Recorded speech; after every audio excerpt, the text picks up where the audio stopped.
আসসালামু আলাইকুম সুপ্রিয় দর্শক মন্ডলী, কৃষি বাংলা ফরিদপুরের পক্ষ থেকে আপনাদেরকে স্বাগতম। আজকে আমরা দেখতে পাচ্ছেন আমরা একটা কলার বাগানে এসেছি।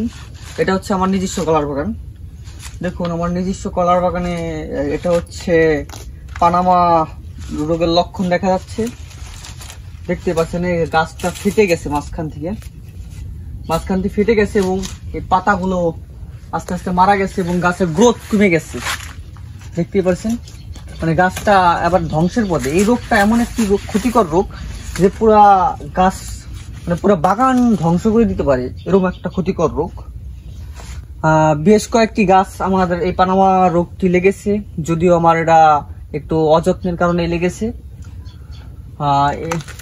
আমি আরো কয়েকটা গাছ আপনাদেরকে দেখাবো যে এই সমস্ত গাছে পানামা রোগ লাগছে আর কি।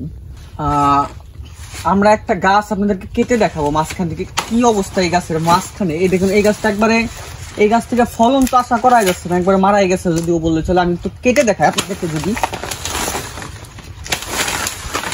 দেখুন কি অবস্থা।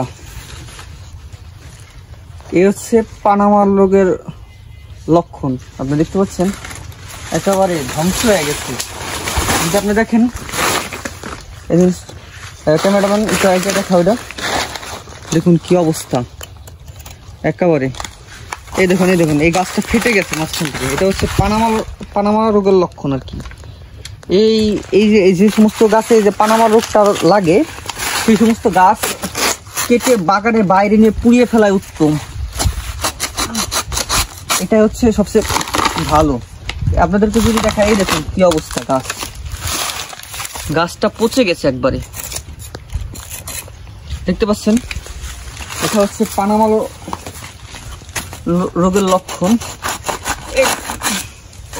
ইনশাল্লাহ আমরা নেক্সট ভিডিওতে এই পানামা রোগের আমরা কি কি কীটনাশক ব্যবহার করতে পারি এই রোগ থেকে বাঁচার, রাসায়নিক কীটনাশকগুলা, এই সমস্ত কীটনাশক নিয়ে আলোচনা করব এবং আপনাদেরকে সম্পূর্ণরূপে ডিটেলস দিব কি কি কীটনাশক ব্যবহার করলে এই পানামা রোগ থেকে রক্ষা পেতে পারি, আমরা আমার বাগান থেকে, শখের বাগান থেকে রক্ষা করতে পারি এবং এই কলা বাগান করে আমরা লাভবান হতে পারি কিভাবে।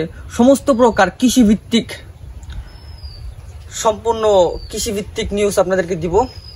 অবশ্যই আমাদের কৃষি বাংলা ফরিদপুরকে চ্যানেলটিকে সাবস্ক্রাইব করবেন এবং পেজটিকে ফলো দিবেন। ধন্যবাদ।